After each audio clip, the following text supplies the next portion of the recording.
Greetings, everybody. I'm John Campea from MovieReviewsToGo.com, and this is my quick review of the new movie, The Thing. Now, one of the things to get out of the way first, in case you didn't know this, because I only found this out a few weeks ago myself.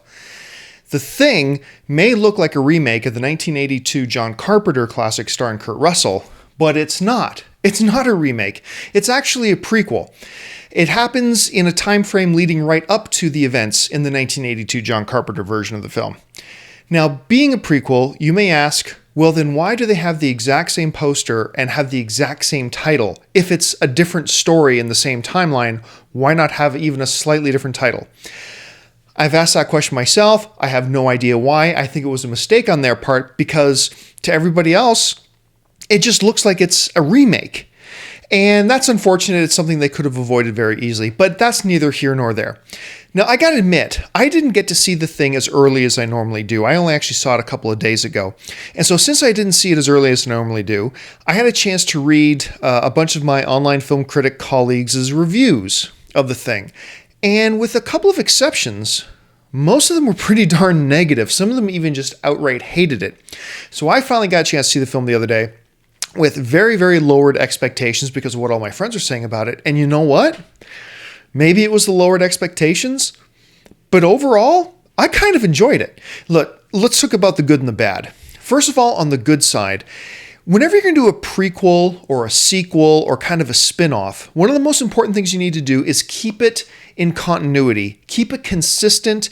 Don't have any logic flaws with how it fits in with the other films. And I'm looking at you, George Lucas. Don't have something in this film that's completely contradictory to something we already know about this story from another film. And on that level, The Thing does a great job. It actually fits like a jigsaw puzzle piece perfectly in with the 1982 version of the film. It's not really a version of the film because it's a prequel and a sequel. Anyway, you know what I'm trying to say. The consistency of the narrative and the storyline actually works really well. And overall, that really added to my enjoyment of the film.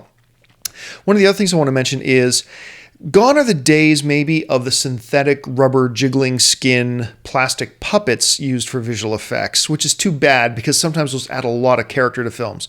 But obviously in a 2011 version of the film, they're going to use a lot of CGI, a lot of computer graphics for the creatures. This could have gone wrong. Personally, and I've heard a lot of people complain about it, I actually thought the visual effects of the creature were excellent. I thought they were fantastic. Not the best of the year, not the best I've ever seen, but I thought they were really, really solid. They added to the whole atmosphere of it being creepy and weird, and I dug it. I thought it worked really well. Speaking of creepy and weird, the other thing that I really liked about this film is that different horror films, horror is a genre that has like 20 different subgenres. Some try to scare you with boo scares. Some try to creep you out. Some try to scare you with danger. They all have different reasons and methodologies, and they can all work.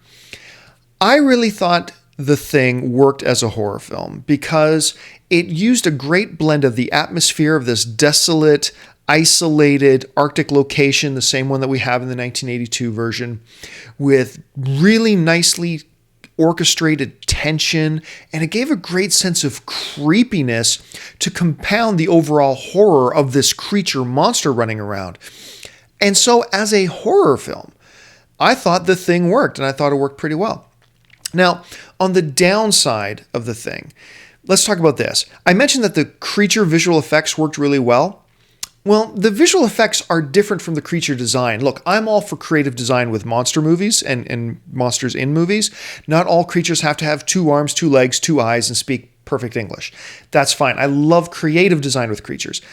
But there are times in The Thing where I thought they went way too far. It felt like at times this creature was designed by a 5-year-old with a crayon who was hopped up on about 6 cups of coffee. And that's kind of what the monster felt like sometimes. It was just too random and all over the place, and it didn't give me a sense of identity for the creature. One of the most creepy things you can do about a movie monster or creature or alien is having a strong identity about what that creature or thing is. And because the design of this creature and this monster were so random and all over the place, 1 minute it's a bug, next minute it's an octopus, it's so random, I never had a sense of identity for the creature. Now, an argument can be made that neither did it in the 1982 version, but I thought the 1982 version did a better job of it, and you had the opportunity with a prequel to kind of build on that and give this thing an identity, and they kind of failed to do that. One of the other bad things about this film that I just hate is this cliche of instant deduction. And what I mean by instant deduction is the hero finds one small scrap of evidence or a clue, and instantly they're able to deduce so unrealistically the entire plot of the villain, from one little thing. It's like finding an empty can of Colt 45 in Rome and instantly knowing that the Pope must actually be Billy D. Williams. It makes no sense. It's lazy storytelling. And that happens in The Thing. We find our heroine looking through a microscope and she sees alien cells replicating and duplicating and imitating human cells. And instantly, from looking into a microscope, just for a second, she's able to quickly deduce there's this alien creature who can look like any of us and is probably one of us in this room right now. I mean, it seemed like a really far leap. And the reason I call it lazy is because instead of taking the time with the script and with the story, but how this character can realistically, even if we have to suspend disbelief for just a little while, how our character can realistically come to the conclusions and find out what the answer is to the mystery. Lazy storytelling just goes, have her look through a microscope and she knows everything. And that kind of bothered me. One of the other things that bothers me is I mentioned the Arctic atmosphere, that it creates this atmosphere of isolation, desolation, and really adds to the creepiness of the movie. That's one of the brilliant things about the 1982 version. In the third act of the film, though, they kind of take us to the alien spacecraft. And it was a mistake because it felt like the movie shifted gears from a creepy atmosphere-driven horror film to a sci-fi action adventure. And it was a very sudden gear shift, one that I guess can work, but it didn't. It felt out of place. And I thought it abandoned the core value of what The Thing is, this whole atmosphere of the Arctic, for kind of a cheap thrill and a lazy bit of an ending. But still, despite those things, bad character design, poor cliche, kind of shifting gears with the genre, those weren't enough to derail the fact that still on the surface, The Thing, the 2011 version, is a mildly entertaining, pretty fun, respectably creepy little horror sci-fi film that I ended up being entertained by.